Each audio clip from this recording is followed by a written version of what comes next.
ಸ್ನೇಹಿತರೆ, ನಾನಿವತ್ತು ನಿಮಗೆ ಎಕ್ಸ್ಪ್ಲೇನ್ ಮಾಡ್ತಿರೋ ಮೂವಿ ಕಳೆದ ವರ್ಷ ಬಿಡುಗಡೆಯಾಗಿದ್ದ ಟೆನೆಂಟ್ ಎಂಬ ತೆಲುಗು ಭಾಷೆಯ ಮಿಸ್ಟರಿ ಹಾಗೂ ಕ್ರೈಮ್ ಥ್ರಿಲ್ಲರ್ ಚಿತ್ರ.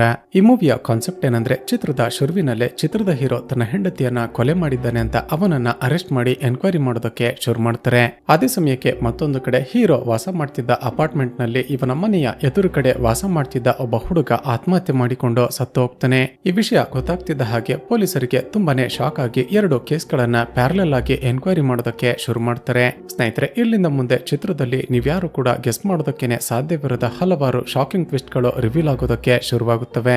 ಅಷ್ಟಕ್ಕೂ ಚಿತ್ರದ ಹೀರೋನ ಹೆಂಡತಿಗೆ ಏನಾಯ್ತು, ಹೀರೋ ವಾಸ ಮಾಡ್ತಿದ್ದ ಅಪಾರ್ಟ್ಮೆಂಟ್ ನಲ್ಲಿ ವಾಸ ಮಾಡ್ತಿದ್ದ ಮತ್ತೊಬ್ಬ ಹುಡುಗ ಯಾಕೆ ಆತ್ಮಹತ್ಯೆ ಮಾಡಿಕೊಂಡ, ಅಷ್ಟಕ್ಕೂ ಹಿಂದಿನ ದಿನ ಅಪಾರ್ಟ್ಮೆಂಟ್ ನಲ್ಲಿ ನಡೆದದ್ದಾದ್ರೂ ಏನೋ, ಚಿತ್ರದ ಹೀರೋನ ಹೆಂಡತಿಗೂ ಹಾಗೂ ಆ ಹುಡುಗನಿಗೂ ಏನಾದ್ರೂ ಲಿಂಕ್ ಇತ್ತ ಅಂದುಕೊಂಡು ನಾವು ನೋಡ್ತಾ ಹೋದ್ರೆ ಕ್ಲೈಮ್ಯಾಕ್ಸ್ ನಲ್ಲಿ ರಿವೀಲ್ ಆಗುವ ಒಂದು ಶಾಕಿಂಗ್ ಟ್ವಿಸ್ಟ್ ಆದ್ರೂ ಏನೆಂಬುದನ್ನ ಈ ವಿಡಿಯೋದಲ್ಲಿ ನೋಡ್ತಾ ಹೋಗೋಣ.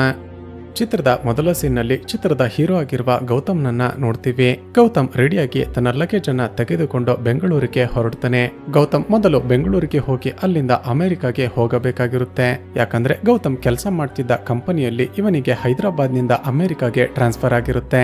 ಗೌತಮ್ ಸಿಟಿಯನ್ನ ದಾಟಿ ಔಟ್ಸ್ಕರ್ಟ್ ಗೆ ಬರ್ತಿದ್ದ ಹಾಗೆ ತನ್ನ ಕಾರನ್ನ ಒಂದು ನಿರ್ಜನ ಪ್ರದೇಶದ ಕಡೆಗೆ ತಿರುಗಿಸ್ತಾನೆ. ಮನೆಯಿಂದ ಬರುವಾಗ ಈತ ಒಂದು ದೊಡ್ಡ ಲಗೇಜ್ ಅನ್ನ ತೆಗೆದುಕೊಂಡು ಬಂದಿದ್ದ ಅಲ್ವಾ. ಆ ಲಗೇಜ್ ಅನ್ನ ಡಿಕ್ಕಿಯಿಂದ ಹೊರಗಡೆ ತೆಗೆದು ಅದಕ್ಕೆ ಸೀಮೆಣ್ಣೆ ಸುರಿದು ಬೆಂಕಿ ಹಚ್ಚಿ ಬಿಡ್ತಾನೆ.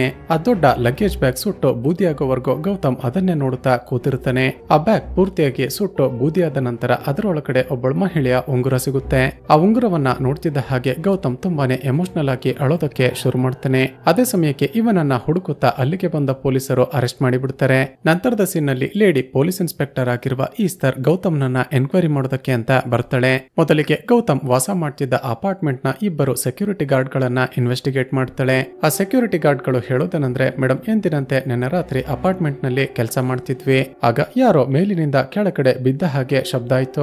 ತಕ್ಷಣವೇ ಹೋಗಿ ನೋಡಿದ್ರೆ ನಮ್ಮ ಅಪಾರ್ಟ್ಮೆಂಟ್ ನಲ್ಲಿ ವಾಸ ಮಾಡ್ತಿದ್ದ ಒಬ್ಬ ಹುಡುಗ ಕೆಳಗಡೆ ಹಾರಿ ಆತ್ಮಹತ್ಯೆ ಮಾಡಿಕೊಳ್ಳೋದಕ್ಕೆ ಟ್ರೈ ಮಾಡಿದ್ದ. ತಕ್ಷಣವೇ ನಾವು ಪೊಲೀಸರಿಗೆ ಇನ್ಫಾರ್ಮ್ ಮಾಡಿದ್ವಿ ಮೇಡಮ್ ಅಂತ ಹೇಳ್ತಾನೆ. ಇವರಿಬ್ಬರ ಸ್ಟೇಟ್ಮೆಂಟ್ ಗಳನ್ನ ಕೇಳಿದ ಈಸ್ತರ್ ಅಲ್ಲಿಂದ ಗೌತಮ್ ಕೂತಿದ್ದ ಸೆಲ್ ನ ಒಳಗಡೆ ಬರ್ತಾಳೆ. ಗೌತಮ್ ನನ್ನ ನೋಡಿ, ಮೊದಲು ನಿನ್ನ ಹೆಂಡತಿಯನ್ನ ಕೊಲೆ ಮಾಡಿ ನಂತರ ಆಕೆ ಕಾಣೆಯಾಗಿದ್ದಾಳೆ ಅಂತ ಕಂಪ್ಲೇಂಟ್ ಕೊಡ್ತೀಯಾ. ನಿನ್ನ ಹೆಂಡತಿಯ ಡೆಡ್ ಬಾಡಿಯನ್ನ ಸಿಟಿಯಿಂದ ಔಟ್ಸ್ಕರ್ಟ್ ಗೆ ತೆಗೆದುಕೊಂಡು ಹೋಗಿ ಸುಟ್ಟು ಹಾಕ್ತೀಯ ಅಂದ್ರೆ ನಿನ್ನದೆಷ್ಟು ಕ್ರಿಮಿನಲ್ ಮೈಂಡ್ ಇರಬೇಕು. ಪೊಲೀಸರ ಕೈಯಿಂದ ತಪ್ಪಿಸಿಕೊಂಡು ಅಮೆರಿಕಾಗೆ ಎಸ್ಕೇಪ್ ಆಗ್ಬೇಕು ಅಂತ ಪ್ಲಾನ್ ಮಾಡಿದ್ದೆ ಅಲ್ವಾ. ಗೌತಮ್, ನೀನು ನನ್ನ ಕೈಯಿಂದ ತಪ್ಪಿಸಿಕೊಳ್ಳೋದಕ್ಕೆ ಸಾಧ್ಯನೇ ಇಲ್ಲ. ನಿನ್ನ ಹೆಂಡತಿಯನ್ನ ಯಾಕೆ ಕೊಲೆ ಮಾಡಿದೆ? ನೀನಾಗಿ ನೀನೆ ಏನ್ ನಡೀತು ಅಂತ ಒಪ್ಪಿಕೊಳ್ಳಿಲ್ಲ ಅಂದ್ರೆ ಜೀವನ ಪರ್ಯಂತ ಜೈಲಿನಲ್ಲೇ ಇರುವ ಹಾಗೆ ಮಾಡಿಬಿಡ್ತೀನಿ ಅಂತ ಹೆದರಿಸ್ತಾಳೆ. ಈಗ ಗೌತಮ್ ಅಳುತ್ತಾ ಅಸಲಿಗೆ ಏನ್ ನಡೀತು ಅಂತ ಒಂದು ಫ್ಲಾಶ್ ಬ್ಯಾಕ್ ಹೇಳೋದಕ್ಕೆ ಶುರು ಮಾಡ್ತಾನೆ. ಸ್ನೇಹಿತರೆ, ಈ ಗೌತಮ್ ಕಾಲೇಜ್ ನಲ್ಲಿ ಇಂಜಿನಿಯರಿಂಗ್ ಡಿಗ್ರಿ ಪಡೆದುಕೊಂಡ ನಂತರ ಒಂದು ಪ್ರೈವೇಟ್ ಕಂಪನಿಗೆ ಜಾಯ್ನ್ ಆಗ್ತಾನೆ. ಹೀಗೆ ಗೌತಮ್ ಅದೇ ಕಂಪನಿಯಲ್ಲಿ 6 ವರ್ಷ ಕೆಲಸ ಮಾಡಿದ ನಂತರ ಇವನಿಗೆ ಒಳ್ಳೆ ಸಂಬಳ ಬರೋದಕ್ಕೆ ಶುರುವಾಗುತ್ತೆ. ಗೌತಮ್ ಮದುವೆಯ ವಯಸ್ಸಿಗೆ ಬಂದಾಗ ಇವನ ತಾಯಿ ಇವನ ಅತ್ತೆ ಮಗಳಾಗಿದ್ದ ಸಂಧ್ಯಾಳ ಜೊತೆ ಇವನ ಮದುವೆ ಮಾಡಿಸ್ತಾಳೆ. ಹೀಗೆ ಮದುವೆ ಆದ ನಂತರ ಗೌತಮ್ ಹಾಗೂ ಸಂಧ್ಯಾ ಒಬ್ಬರನ್ನೊಬ್ಬರು ತುಂಬಾನೇ ಪ್ರೀತಿ ಮಾಡ್ತಿರ್ತಾರೆ. ಕೆಲವು ದಿನಗಳ ನಂತರ ಗೌತಮ್ ಕೆಲಸ ಮಾಡ್ತಿದ್ದ ಕಂಪನಿಯಲ್ಲಿ ಇವನಿಗೆ ಹೈದರಾಬಾದ್ ನಿಂದ ಅಮೆರಿಕಾಗೆ ಟ್ರಾನ್ಸ್ಫರ್ ಆಗುತ್ತೆ. ತನ್ನ ಕರಿಯರ್ ನಲ್ಲಿ ಒಳ್ಳೆ ಅಪಾರ್ಚುನಿಟಿ ಸಿಕ್ತು ಅಂತ ಗೌತಮ್ ತುಂಬಾನೇ ಖುಷಿ ಪಡ್ತಾನೆ. ಈಗ ಪ್ರೆಸೆಂಟ್ ನಲ್ಲಿ ಇವನನ್ನ ಸ್ಟಾಪ್ ಮಾಡಿದ ಇನ್ಸ್ಪೆಕ್ಟರ್ ಈಸ್ತರ್ ಹೀಗೆ ಹೇಳ್ತಾಳೆ, ಗೌತಮ್, ನೀನು ಮಾಡಿರೋದೇನೋ, ನೀನು ಹೇಳ್ತಾ ಇರೋದೇನೋ. ಇವತ್ತು ಬೆಳಗಿನ ಜಾವ ನಿಮ್ಮ ಮನೆಯ ಎದುರುಗಡೆ ಮನೆಯಲ್ಲಿ ವಾಸ ಮಾಡ್ತಿದ್ದ ಋಷಿ ಎಂಬ ಹುಡುಗ ಅಪಾರ್ಟ್ಮೆಂಟ್ ನಿಂದ ಕೆಳಗಡೆ ಹಾರಿ ಆತ್ಮಹತ್ಯೆ ಮಾಡಿಕೊಳ್ಳೋದಕ್ಕೆ ಪ್ರಯತ್ನ ಪಟ್ಟಿದ್ದಾನೆ. ಸಿಸಿಟಿವಿ ಕ್ಯಾಮೆರಾಗಳನ್ನ ಚೆಕ್ ಮಾಡಿದಾಗ ನಮ್ಗೆ ಗೊತ್ತಾಯ್ತು, ಆ ಹುಡುಗ ಆತ್ಮಹತ್ಯೆ ಮಾಡಿಕೊಳ್ಳೋದಕ್ಕೂ ಸ್ವಲ್ಪ ಸಮಯದ ಮುಂಚೆ ತಾನೆ ನೀನು ನಿನ್ನ ಹೆಂಡತಿಯ ಡೆಡ್ ಬಾಡಿಯನ್ನ ತೆಗೆದುಕೊಂಡು ಹೊರಗಡೆ ಬಂದಿದ್ಯಾ. ನಿನ್ನ ಹೆಂಡತಿಯ ಕೊಲೆಗೂ ಆ ಋಷಿಯ ಆತ್ಮಹತ್ಯೆಗೂ ಏನ್ ಸಂಬಂಧ ಅಂತ ಕೇಳ್ತಾಳೆ. ಅದೇ ಸಮಯಕ್ಕೆ ಅಲ್ಲಿಗೆ ಬಂದ ಸಬ್ ಇನ್ಸ್ಪೆಕ್ಟರ್ ಹಾಸ್ಪಿಟಲ್ ನಲ್ಲಿ ಆ ಋಷಿ ತುಂಬಾನೇ ಕ್ರಿಟಿಕಲ್ ಸಿಚುವೇಶನ್ ನಲ್ಲಿ ಇದ್ದಾನೆ ಮೇಡಮ್ ಅಂತ ಇನ್ಫಾರ್ಮ್ ಮಾಡ್ತಾನೆ. ಈಸ್ತರ್ ಋಷಿಯ ಬಳಿ ಸ್ಟೇಟ್ಮೆಂಟ್ ಪಡೆದುಕೊಳ್ಳೋದಕ್ಕೆ ಟ್ರೈ ಮಾಡ್ತಾಳೆ. ಆದ್ರೆ ಅವನಿಂದ ಮಾತನಾಡೋದಕ್ಕೂ ಕೂಡ ಸಾಧ್ಯ ಆಗೋದಿಲ್ಲ. ಇಲ್ಲಿಗೆ ಈ ಸೀನ್ ಕಟ್ ಆಗಿ ಈಗ ಈ ಋಷಿಯ ಬ್ಯಾಕ್ ಗ್ರೌಂಡ್ ಏನು ಅಂತ ತೋರಿಸಲಾಗುತ್ತೆ. ಸ್ನೇಹಿತರೆ, ಹಿಂದಿನ ದಿನ ಬೆಳಿಗ್ಗೆ ಈ ಋಷಿ ಪ್ರೀತಿ ಮಾಡ್ತಿರುವ ಶ್ರಾವಣಿ ಇವನಿಗೆ ಕಾಲ್ ಮಾಡಿರ್ತಾಳೆ. ಶ್ರಾವಣಿ ಇವನಿಗೆ, ನಾನು ಹೈದರಾಬಾದ್ ನ ಬಸ್ ಅನ್ನ ಹತ್ತಿದ್ದೀನಿ, ಸ್ವಲ್ಪ ಹೊತ್ತಲ್ಲೇ ಬಂದು ರೀಚ್ ಆಗ್ತೀನಿ ಅಂತ ಹೇಳ್ತಾಳೆ. ಶ್ರಾವಣಿಯ ಮಾತುಗಳನ್ನ ಕೇಳಿದ ಋಷಿಗೆ ಶಾಕ್ ಆಗುತ್ತೆ. ಶ್ರಾವಣಿ, ಅದೆಷ್ಟು ಬಾರಿ ನಿನ್ಗೆ ಅರ್ಥ ಮಾಡಿಸೋದಕ್ಕೆ ಟ್ರೈ ಮಾಡಿದ್ದೀನಿ, ನಾನಿನ್ನು ಕೂಡ ನನ್ನ ಲೈಫ್ ಅಲ್ಲಿ ಸೆಟಲ್ ಆಗಿಲ್ಲ, ನನಗೆ ಅಂತ ಇಲ್ಲಿ ಉಳಿದುಕೊಳ್ಳೋ ಉಳ್ಕೊಳ್ಳೋದಕ್ಕೆ ಒಂದು ಮನೆ ಕೂಡ ಇಲ್ಲ. ನಾನೇ ಬ್ಯಾಚುಲರ್ ಆಗಿ ನನ್ನ ಫ್ರೆಂಡ್ಸ್ ಗಳ ಜೊತೆ ಒಂದು ಅಪಾರ್ಟ್ಮೆಂಟ್ ನಲ್ಲಿ ವಾಸ ಮಾಡ್ತಿದ್ದೀನಿ. ಸಡನ್ ಆಗಿ ನೀನು ಹೈದರಾಬಾದ್ಗೆ ಬಂದ್ರೆ ನಿನಗೆ ಸ್ಟೇ ಆಗೋದಕ್ಕೆ ನಾನೇ ಇಲ್ಲಿ ಅರೇಂಜ್ ಮಾಡ್ಲಿ? ಸರಿ, ಹೇಗಿದ್ರು ಬರ್ತಿದ್ಯಾ, ಏನೋ ಒಂದು ಅರೇಂಜ್ ಮಾಡ್ತೀನಿ ಬಾ ಅಂತ ಹೇಳಿ ಕಾಲ್ ಅನ್ನ ಕಟ್ ಮಾಡ್ತಾನೆ. ಈಗ ಇರಿಷಿಯ ರೂಮ್ಮೇಟ್ಸ್ ಗಳಾಗಿರುವ ರೋನಿ ಹಾಗೂ ಆರ್ಜೆ ಎಂಬ ಹುಡುಗರನ್ನ ನೋಡ್ತೀವಿ. ಊಟಕ್ಕೆ ಅಂತ ಮೂವರು ಹೊರಗಡೆ ಹೋಗ್ತಿದ್ದಾಗ ರೋನಿ ಗೌತಮ್ನ ಮನೆಯ ಬಾಗಿಲನ್ನ ಬಡಿತಾನೆ. ಶಾಕಿಂಗ್ಲಿ ಆ ಸಮಯದಲ್ಲಿ ಗೌತಮ್ ತನ್ನ ಹೆಂಡತಿ ಸಂಧ್ಯಾಳ ಡೆಡ್ ಬಾಡಿಯ ಮುಂದೆ ಕೂತಿರ್ತಾನೆ. ಹೆದರಿಕೊಳ್ಳುತ್ತಲೇ ಯಾರು ಅಂತ ಹೋಗಿ ಡೋರ್ ಅನ್ನ ಓಪನ್ ಮಾಡಿ ನೋಡಿದ್ರೆ ರೋನಿ ಬಂದಿರ್ತಾನೆ. ಆತ ಗೌತಮ್ನನ್ನ ನೋಡಿ, ಬ್ರೋ ಇವತ್ತು ನೀವು ಅಮೆರಿಕಾಗೆ ಹೋಗ್ತಿದ್ದೀರಾ ಅಲ್ವಾ? ಹೋಗೋದಕ್ಕೂ ಮುಂಚೆ ನಮ್ಗೆಲ್ಲ ಪಾರ್ಟಿ ಕೊಡೋದಿಲ್ವಾ ಅಂತ ತಮಾಷೆ ಮಾಡ್ತಾನೆ. ಮೊದಲೇ ಗಾಬರಿಯಲ್ಲಿದ್ದ ಗೌತಮ್ ಸ್ವಲ್ಪ ಹೊತ್ತಲ್ಲೇ ನಿಮ್ಮನ್ನೆಲ್ಲ ಇನ್ವೈಟ್ ಮಾಡ್ತೀನಿ ಅಂತ ಹೇಳಿ ಡೋರ್ ಅನ್ನ ಕ್ಲೋಸ್ ಮಾಡಿ ಬಿಡ್ತಾನೆ. ಸ್ವಲ್ಪ ಸಮಯದ ನಂತರ ರಿಷಿಯ ಗರ್ಲ್ ಫ್ರೆಂಡ್ ಶ್ರಾವಣಿ ಕಾಲ್ ಮಾಡಿ ನಾನು ಹೈದರಾಬಾದ್ಗೆ ಬಂದು ರೀಚ್ ಆದೆ ಅಂತ ಅಡ್ರೆಸ್ ಹೇಳ್ತಾಳೆ. ರಿಷಿ ಶ್ರಾವಣಿಯನ್ನ ತನ್ನ ಫ್ರೆಂಡ್ ಆಗಿರುವ ಕಾವ್ಯಳ ಮನೆಯಲ್ಲಿ ಸ್ಟೇ ಮಾಡ್ಸೋಣ ಅಂತ ಆಕೆಗೆ ಕಾಲ್ ಮಾಡ್ತಾನೆ. ಆದ್ರೆ ಕಾವ್ಯ ಸಿಟಿಯಲ್ಲಿಲ್ಲ, ಆಕೆ ಔಟ್ ಆಫ್ ಸ್ಟೇಷನ್ ಹೋಗಿದ್ದಾಳೆ ಅಂತ ಗೊತ್ತಾಗುತ್ತೆ. ಮತ್ತೊಂದು ಕಡೆ ವೇಟ್ ಮಾಡ್ತಾ ನಿಂತಿದ್ದ ಶ್ರಾವಣಿ ಇದ್ದಕ್ಕಿದ್ದ ಹಾಗೆ ಯಾಕೆ ಹೈದರಾಬಾದ್ಗೆ ಬಂದ್ಲು ಅಂತ ತೋರಿಸಲಾಗುತ್ತೆ. ಸ್ನೇಹಿತರೆ, ಈ ಶ್ರಾವಣಿಗೆ ಒಟ್ಟು 3 ಸೋದರ ಅತ್ತೆಯರಿರ್ತಾರೆ. ಅದರಲ್ಲಿ ದೊಡ್ಡ ಸೋದರತ್ತೆಯ ಮಗನಿಗೆ ಶ್ರಾವಣಿಯನ್ನ ಕೊಟ್ಟು ಮದುವೆ ಮಾಡ್ಬೇಕು ಅಂತ ಈಕೆಯ ತಂದೆ ಡಿಸೈಡ್ ಮಾಡಿರ್ತಾರೆ. ಆದ್ರೆ ರಿಷಿಯನ್ನ ಪ್ರಾಣಕ್ಕಿಂತ ಹೆಚ್ಚಾಗಿ ಪ್ರೀತಿ ಮಾಡ್ತಿದ್ದ ಶ್ರಾವಣಿಗೆ ಈ ಮದುವೆ ಮಾಡಿಕೊಳ್ಳೋದಕ್ಕೆ ಇಷ್ಟವಿಲ್ಲದೆ ಮರುದಿನವೇ ಹೈದರಾಬಾದ್ಗೆ ಬಂದು ಬಿಡ್ತಾಳೆ. ಮತ್ತೊಂದು ಕಡೆ ಶ್ರಾವಣಿಯ ತಂದೆಗೆ ತನ್ನ ಮಗಳು ರಿಷಿಯನ್ನ ಮದುವೆ ಆಗ್ಬೇಕು ಅಂತ ಹೈದರಾಬಾದ್ಗೆ ಹೋಗಿದ್ದಾಳೆ ಅಂತ ಗೊತ್ತಾಗುತ್ತೆ. ತನ್ನ ಮಗಳು ಶ್ರಾವಣಿ ರಿಷಿಯನ್ನ ಪ್ರೀತಿ ಮಾಡ್ತಿದ್ಲು ಅಂತ ಗೊತ್ತಾಗ್ತಿದ್ದ ಹಾಗೆ ಶ್ರಾವಣಿಯ ತಂದೆ ರಿಷಿಯ ತಾಯಿಯ ಮನೆಗೆ ಬರ್ತಾನೆ. ನನ್ನ ಮಗಳನ್ನ ನನ್ನ ತಂಗಿಯ ಮಗನಿಗೆ ಕೊಟ್ಟು ಮದುವೆ ಮಾಡ್ಬೇಕು ಅಂತ ತುಂಬಾನೇ ಆಸೆ ಇಟ್ಟುಕೊಂಡಿದ್ದೆ. ಆದ್ರೆ ಆಕೆ ನೋಡಿದ್ರೆ ನಿಮ್ಮ ಮಗ ರಿಷಿಯನ್ನೇ ಮದುವೆ ಆಗ್ಬೇಕು ಅಂತ ಹೈದರಾಬಾದ್ಗೆ ಓಡಿ ಹೋಗಿದ್ದಾಳೆ. ಹೇಗಾದ್ರೂ ಆಗ್ಲಿ ಆಕೆ ಚೆನ್ನಾಗಿದ್ರೆ ಅಷ್ಟೇ ಸಾಕು. ನಿಮಗೆ ನಿಮ್ಮ ಮಗ ನನ್ನ ಮಗಳನ್ನ ಮದುವೆ ಆಗೋದು ಇಷ್ಟ ಇದ್ರೆ ನಾಳೆನೆ ಹೈದರಾಬಾದ್ಗೆ ಹೋಗಿ ಅವರನ್ನ ವಾಪಸ್ ಕರೆದುಕೊಂಡು ಬಂದು ಮದುವೆ ಮಾಡ್ಸೋಣ ಅಂತ ಹೇಳ್ತಾನೆ. ಶ್ರಾವಣಿಯ ತಂದೆ ಮದುವೆಗೆ ಒಪ್ಪಿಕೊಂಡಿದ್ದಾರೆ ಅಂತ ಗೊತ್ತಾಗಿ ರಿಷಿಗೆ ತುಂಬಾನೇ ಖುಷಿಯಾಗುತ್ತೆ. ಈಗ ಶ್ರಾವಣಿಗೆ ಸ್ಟೇ ಮಾಡೋದಕ್ಕೆ ಒಂದು ಜಾಗ ಬೇಕಲ್ವಾ? ಗೌತಮ್ ಹೇಗಿದ್ರು ಅಮೆರಿಕಾಗೆ ಹೋಗ್ತಿದ್ದಾನೆ, ಅವನ ಫ್ಲಾಟ್ ಖಾಲಿನೇ ಇರುತ್ತೆ ಅಂತ ನೆನಪಾಗಿ ಅವನ ಮನೆಗೆ ಬರ್ತಾನೆ. ಅದಕ್ಕೆ ಗೌತಮ್, ರಿಷಿ ನೀನೇನೋ ತಲೆ ಕೆಡಿಸಿಕೊಳ್ಬೇಡ, ನಾನು ಹೇಗಿದ್ರು ಅಮೆರಿಕಕ್ಕೆ ಹೋಗ್ತಿದ್ದೀನಿ. ನನ್ನ ಹೆಂಡತಿ ನಾನು ವಾಪಸ್ ಬರೋವರೆಗೂ ಅವಳ ತವರು ಮನೆಗೆ ಹೋಗ್ತಿದ್ದಾಳೆ. 2 ದಿನ ಅಲ್ಲ, ಬೇಕಾದ್ರೆ 2 ವರ್ಷ ಶ್ರಾವಣಿ ಇದೇ ಫ್ಲಾಟ್ ನಲ್ಲಿ ಇರ್ಲಿ ಅಂತ ಹೇಳ್ತಾನೆ. ಇಲ್ಲಿಗೆ ಸೀನ್ ಕಟ್ಟಾಗಿ ಪ್ರೆಸೆಂಟ್ ನಲ್ಲಿ ಈಸ್ತರ್ ಮತ್ತೆ ಗೌತಮ್ನ ಬಳಿ ಬಂದು ಇನ್ವೆಸ್ಟಿಗೇಷನ್ ಮಾಡೋದಕ್ಕೆ ಶುರು ಮಾಡ್ತಾಳೆ. ಈಗ ಗೌತಮ್ ಮತ್ತೆ ತನ್ನ ಸ್ಟೋರಿಯನ್ನ ಕಂಟಿನ್ಯೂ ಮಾಡ್ತಾನೆ. ಸ್ನೇಹಿತರೆ, ಈ ಗೌತಮ್ ಹಾಗೂ ಸಂಧ್ಯಾ ಮದುವೆಯಾಗಿ ಸುಮಾರು 6 ತಿಂಗಳು ತುಂಬಾನೇ ಖುಷಿಯಾಗಿ ಜೀವನ ನಡೆಸ್ತಿರ್ತಾರೆ. ಆದ್ರೆ ಇದ್ದಕ್ಕಿದ್ದ ಹಾಗೆ ಸಂಧ್ಯಾ ಗೌತಮ್ನ ಜೊತೆ ಸರಿಯಾಗಿ ಮಾತನಾಡೋದನ್ನು ಕೂಡ ಸ್ಟಾಪ್ ಮಾಡಿಬಿಡ್ತಾಳೆ. ಗೌತಮ್ ಎಷ್ಟೇ ಮಾತನಾಡಿಸೋದಕ್ಕೆ ಪ್ರಯತ್ನ ಪಟ್ಟರು ಕೂಡ ಸಂಧ್ಯಾ ರೂಮ್ ನಲ್ಲಿ ಕೂತು ಒಬ್ಬಳೆ ಅಳ್ತಿರ್ತಾಳೆ. ಏನ್ ವಿಷಯ ಅಂತ ಎಷ್ಟೇ ಕೇಳಿದ್ರು ಕೂಡ ಸಂಧ್ಯಾ ಸರಿಯಾಗಿ ಏನನ್ನು ಕೂಡ ಹೇಳ್ತಿರೋದಿಲ್ಲ. ಹೀಗಿರುವಾಗ್ಲೇ ಒಂದು ದಿನ ಗೌತಮ್ ಆಫೀಸ್ ನಿಂದ ಮನೆಗೆ ವಾಪಸ್ ಬಂದಾಗ ಬೆಡ್ರೂಮ್ ನಲ್ಲಿ ಏನನ್ನು ನೋಡಿ ತುಂಬಾನೇ ಶಾಕ್ ಆಗ್ತಾನೆ. ಇದಾದ ಮರುದಿನವೇ ಗೌತಮ್ ತನ್ನ ಹೆಂಡತಿಯ ಡೆಡ್ ಬಾಡಿಯನ್ನ ಸಿಟಿಯಿಂದ ಔಟ್ಸ್ಕರ್ಟ್ ಗೆ ತೆಗೆದುಕೊಂಡು ಹೋಗಿ ಸುಟ್ಟು ಹಾಕಿರ್ತಾನೆ. ಅದೇ ಸಮಯಕ್ಕೆ ಮತ್ತೊಂದು ಕಡೆ ರಿಷಿಗೆ ಟ್ರೀಟ್ ಮಾಡೋದಕ್ಕೆ ಅಂತ ಡಾಕ್ಟರ್ ಗಳು ಬಂದಿದ್ದಾರೆ ಅಂತ ಮತ್ತೆ ಅಲ್ಲಿಗೆ ಹೋಗ್ತಾಳೆ. ಡಾಕ್ಟರ್ ಈಸ್ತರ್ಗೆ, ಮೇಡಮ್ ನಾವೆಷ್ಟೇ ಟ್ರೈ ಮಾಡಿದ್ರು ಕೂಡ ಇವರು ಟ್ರೀಟ್ಮೆಂಟ್ ತೆಗೆದುಕೊಳ್ಳೋದಕ್ಕೇನೆ ರೆಡಿ ಇಲ್ಲ, ಹೀಗಾದ್ರೆ ಇವರು ಖಂಡಿತ ಬದುಕುಳಿಯೋದಿಲ್ಲ, ಯಾವುದಕ್ಕೂ ಇರ್ಲಿ ಅಂತ ಮೊದಲೇ ನಿಮ್ಗೆ ಇನ್ಫಾರ್ಮ್ ಮಾಡ್ತಿದ್ದೀವಿ ಅಂತ ಹೇಳ್ತಾನೆ. ಈಸ್ತರ್ ರಿಷಿಗೆ ಟ್ರೀಟ್ಮೆಂಟ್ ತೆಗೆದುಕೊಳ್ಳಿ ಅಂತ ಹೇಳೋದಕ್ಕೆ ಟ್ರೈ ಮಾಡ್ತಾಳೆ. ಆದ್ರೆ ರಿಷಿ ಏನೇನೋ ಮಾತನಾಡ್ತಾ ಕ್ಷಣ ಮಾತ್ರದಲ್ಲಿ ನನ್ನ ಜೀವನವೇ ಹಾಳಾಗಿ ಹೋಯ್ತು, ನನಗೆ ಬದುಕೋದಕ್ಕೆ ಯಾವುದೇ ಆಸೆ ಇಲ್ಲ, ನಾನು ಈಗ್ಲೇ ಸಾಯ್ಬೇಕು ಅಂತ ಹೇಳ್ತಾ ಮತ್ತೊಂದು ಫ್ಲಾಶ್ ಬ್ಯಾಕ್ ಅನ್ನ ನೆನಪಿಸಿಕೊಳ್ತಾನೆ. ಶ್ರಾವಣಿ ಹೈದರಾಬಾದ್ಗೆ ಬಂದು ರೀಚ್ ಆಗಿದ್ಲಲ್ವಾ? ರಿಷಿ ಶ್ರಾವಣಿಯನ್ನ ಪಿಕಪ್ ಮಾಡಿಕೊಂಡ ನಂತರ ಆಕೆಯ ತಂದೆಗೆ ಕಾಲ್ ಮಾಡಿ ಇನ್ಫಾರ್ಮ್ ಮಾಡ್ತಾನೆ. ಶ್ರಾವಣಿಯ ತಂದೆ ಕೋಪ ಮಾಡಿಕೊಳ್ಳದೆ, ನಾಳೆ ಬೆಳಿಗ್ಗೆ ನಾನು ಹಾಗೂ ನಿನ್ನ ತಾಯಿ ಹೈದರಾಬಾದ್ಗೆ ಬರ್ತಿದ್ದೀವಿ, ಅದೇನೇ ಇದ್ರು ಕೂತು ಮಾತಾಡಿ ನಿಮ್ಮಿಬ್ಬರ ಮದುವೆಯನ್ನ ಮಾಡಿಸ್ತೀವಿ ಅಂತ ಹೇಳ್ತಾನೆ. ಈಗ ಇಬ್ಬರ ಮನೆಯಲ್ಲೂ ಮದುವೆಗೆ ಒಪ್ಪಿಕೊಂಡಿದ್ದಾರೆ ಅಂತ ಶ್ರಾವಣಿಗೂ ಕೂಡ ತುಂಬಾನೇ ಖುಷಿಯಾಗುತ್ತೆ. ನಂತರ ಶ್ರಾವಣಿಯನ್ನ ಕರೆದುಕೊಂಡು ರಿಷಿ ಹೈದರಾಬಾದ್ನೆಲ್ಲ ಸುತ್ತಾಡಿಸಿ ತೋರಿಸ್ತಾನೆ. ನಂತರ ಗೌತಮ್ ಹೇಗಿದ್ರು ನನ್ನ ಫ್ಲಾಟ್ ನಲ್ಲೇ ಶ್ರಾವಣಿ ಸ್ಟೇ ಆಗ್ಲಿ ಅಂತ ಹೇಳಿದ್ದ ಅಲ್ವಾ? ಗೌತಮ್ನ ಫ್ಲಾಟ್ ಬಳಿ ಬಂದು ಡೋರ್ ಬೆಲ್ ಅನ್ನ ರಿಂಗ್ ಮಾಡ್ತಾನೆ. ಆದ್ರೆ ಎಷ್ಟೇ ರಿಂಗ್ ಮಾಡಿದ್ರು ಡೋರೇ ಓಪನ್ ಆಗೋದಿಲ್ಲ. ನಂತರ ಗೌತಮ್ನ ಮೊಬೈಲ್ಗೆ ಪದೇ ಪದೇ ಕಾಲ್ ಮಾಡ್ತಾನೆ, ಆದ್ರೆ ಫೋನ್ ನಾಟ್ ರೀಚಬಲ್ ಆಗಿರುತ್ತೆ. ಈಗ ರಿಷಿಗೆ ಬೇರೆ ದಾರಿ ಇಲ್ಲದೆ ಶ್ರಾವಣಿಯನ್ನ ಕರೆದುಕೊಂಡು ತಾನು ಸ್ಟೇ ಮಾಡಿರುವ ಫ್ಲಾಟ್ಗೆ ಬರ್ತಾನೆ. ಅವತ್ತು ವೀಕೆಂಡ್ ಆಗಿದ್ದ ಕಾರಣ ಫ್ಲಾಟ್ ನಲ್ಲಿ ಆಲ್ರೆಡಿ ರಿಷಿಯ ಫ್ರೆಂಡ್ಸ್ ಗಳಾಗಿರುವ ರೋನಿ, ಆರ್ಜೆ, ಸತೀಶ್, ಕಾವ್ಯ ಹಾಗೂ ಮೇಘ ಡ್ರಿಂಕ್ಸ್ ಮಾಡ್ತಾ ಎಂಜಾಯ್ ಮಾಡ್ತಿರ್ತಾರೆ. ರಿಷಿ ತನ್ನ ಫ್ರೆಂಡ್ಸ್ ಗಳಿಗೆ ಶ್ರಾವಣಿಯನ್ನ ಪರಿಚಯ ಮಾಡಿಸ್ತಾನೆ. ಎಲ್ಲರೂ ಡ್ರಿಂಕ್ಸ್ ಮಾಡ್ತಿದ್ದ ಕಾರಣ ಶ್ರಾವಣಿ ಅವರಿಗೆ ಚಿಕನ್ ಡಿಶ್ ಅನ್ನ ರೆಡಿ ಮಾಡಿ ಕೊಡ್ತಾಳೆ. ಶ್ರಾವಣಿ ರೆಡಿ ಮಾಡಿದ ಚಿಕನ್ ತಿಂದ ಎಲ್ಲರೂ ಆಕೆಯನ್ನ ತುಂಬಾನೇ ಹೊಗಳ್ತಾರೆ. ಈಗ ಹೇಗಿದ್ರು ಗೌತಮ್ ಫ್ಲಾಟ್ ನ ಡೋರ್ ಅನ್ನ ಓಪನ್ ಮಾಡ್ತಿಲ್ಲ. ಹೇಗಿದ್ರು ಇಲ್ಲಿ ಕಾವ್ಯ ಹಾಗೂ ಮೇಘ ಇದ್ದಾರೆ, ನಾನು ಇವರ ಜೊತೆನೆ ಸ್ಟೇ ಮಾಡ್ತೀನಿ ಅಂತ ಹೇಳ್ತಾಳೆ. ಇಲ್ಲಿಗೆ ಸೀನ್ ಕಟ್ ಆಗಿ ಪ್ರೆಸೆಂಟ್ ನಲ್ಲಿ ಮತ್ತೆ ಈಸ್ಟರ್ ಗೌತಮ್ನ ಬಳಿಗೆ ಬರ್ತಾಳೆ. ಮುಂದೇನಾಯ್ತು ಅಂತ ಕೇಳಿದಾಗ ಗೌತಮ್ ಮತ್ತೆ ತನ್ನ ಸ್ಟೋರಿಯನ್ನ ಕಂಟಿನ್ಯೂ ಮಾಡ್ತಾನೆ. ಸಂಧ್ಯಾ ಗೌತಮ್ನ ಜೊತೆ ಸರಿಯಾಗಿ ಮಾತನಾಡೋದನ್ನ ಸ್ಟಾಪ್ ಮಾಡಿದ್ಲಲ್ವಾ. ತುಂಬಾ ದಿನಗಳು ವೇಟ್ ಮಾಡಿದ್ರು ಕೂಡ ಆಕೆ ಏನಾಗಿದೆ ಅಂತ ಬಾಯ್ಬಿಟ್ಟು ಹೇಳೋದೇ ಇಲ್ಲ. ಒಂದು ದಿನ ಗೌತಮ್ಯ ಸಂಧ್ಯಾಳನ್ನ ಹಗ್ ಮಾಡಿ ಆಕೆಗೆ ಸಮಾಧಾನ ಮಾಡಿ ಏನಾಯ್ತು ಅಂತ ಕೇಳ್ತಾನೆ. ಸಂಧ್ಯಾ ತುಂಬಾನೇ ಎಮೋಷನಲ್ ಆಗಿ ಅಳುತ್ತಾ ತನ್ನ ಗಂಡನಿಗೆ ಒಂದು ಶಾಕಿಂಗ್ ವಿಷಯವನ್ನ ಹೇಳ್ತಾಳೆ. ಸ್ನೇಹಿತರೆ, ಕೆಲವು ದಿನಗಳ ಹಿಂದೆ ಗೌತಮ್ ರೆಡಿಯಾಗಿ ಆಫೀಸ್ಗೆ ಹೊರಟಾಗ ಸಂಧ್ಯಾ ಬಾಗಿಲ ಬಳಿ ಬಂದು ಬಾಯ್ ಮಾಡ್ತಿರ್ತಾಳೆ. ಅದೇ ಸಮಯಕ್ಕೆ ಮೇಘ ಏನೋ ಕೆಲಸ ಇದೆ ಅಂತ ಅರ್ಜೆಂಟ್ ಆಗಿ ಹೋಗ್ತಾಳೆ. ಕಾವ್ಯ ಮೇಘ ಮೇಘ ಅಂತ ಕೂಗ್ತಾ ಹೊರಗಡೆ ಬಂದಾಗ ಆಕೆ ಆಲ್ರೆಡಿ ಪಾರ್ಕಿಂಗ್ ಲಾಟ್ಗೆ ಹೊರಟೋಗಿರ್ತಾಳೆ.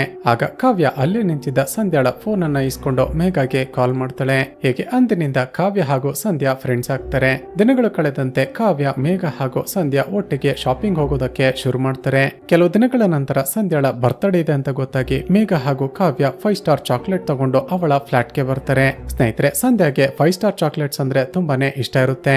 ಎಲ್ಲರೂ ಒಟ್ಟಿಗೆ ಶಾಪಿಂಗ್ಗೆ ಹೋದಾಗ ಈ ವಿಷಯ ಗೊತ್ತಾಗಿ ಮೇಘ ಹಾಗೂ ಕಾವ್ಯ ಆಕೆ ಬರ್ತ್ಡೇಗೆ ಅದೇ ಚಾಕ್ಲೇಟ್ಸ್ ಅನ್ನ ತೆಗೆದುಕೊಂಡು ಬಂದಿರ್ತಾರೆ. ಸಂಧ್ಯಾಗೆ ಬರ್ತ್ಡೇ ವಿಶಸ್ ಮಾಡಿ ತಾವು ತಂದಿದ್ದ ಚಾಕ್ಲೇಟ್ಸ್ ಅನ್ನ ತಿನ್ನಿಸ್ತಾರೆ. ಹೀಗೆ ಮೂವರು ಸ್ವಲ್ಪ ಹೊತ್ತು ಕೂತು ಮಾತನಾಡಿದ ನಂತರ ಮೇಘ ಹಾಗೂ ಕಾವ್ಯ ಅಲ್ಲಿಂದ ಹೊರಡ್ತಾರೆ. ಶಾಕಿಂಗ್ಲಿ ಅವರಿಬ್ಬರು ಅಲ್ಲಿಂದ ಹೋದ ನಂತರ ಸಂಧ್ಯಾಳ ತಲೆ ಸುತ್ತೋದಕ್ಕೆ ಶುರುವಾಗುತ್ತೆ. ಸ್ನೇಹಿತರೆ, ಈಗ ಅಷ್ಟಕ್ಕೂ ಸಂಧ್ಯಾಗೆ ಏನಾಯ್ತು ಅಂತ ಮತ್ತೊಂದು ಫ್ಲಾಶ್ ಬ್ಯಾಕ್ ಅನ್ನ ತೋರಿಸಲಾಗುತ್ತೆ. ಸ್ನೇಹಿತರೆ, ಕೆಲವು ದಿನಗಳ ಹಿಂದೆ ಸಂಧ್ಯಾ ತನ್ನ ಗಂಡನಿಗೆ ಬಾಯ್ ಮಾಡೋದಕ್ಕೆ ಅಂತ ಹೊರಗಡೆ ಬಂದಿದ್ದಾಗ ಕಾವ್ಯ ಆಕೆಯನ್ನ ನೋಡಿ ಫ್ರೆಂಡ್ ಮಾಡಿಕೊಂಡಿದ್ಲಲ್ವಾ.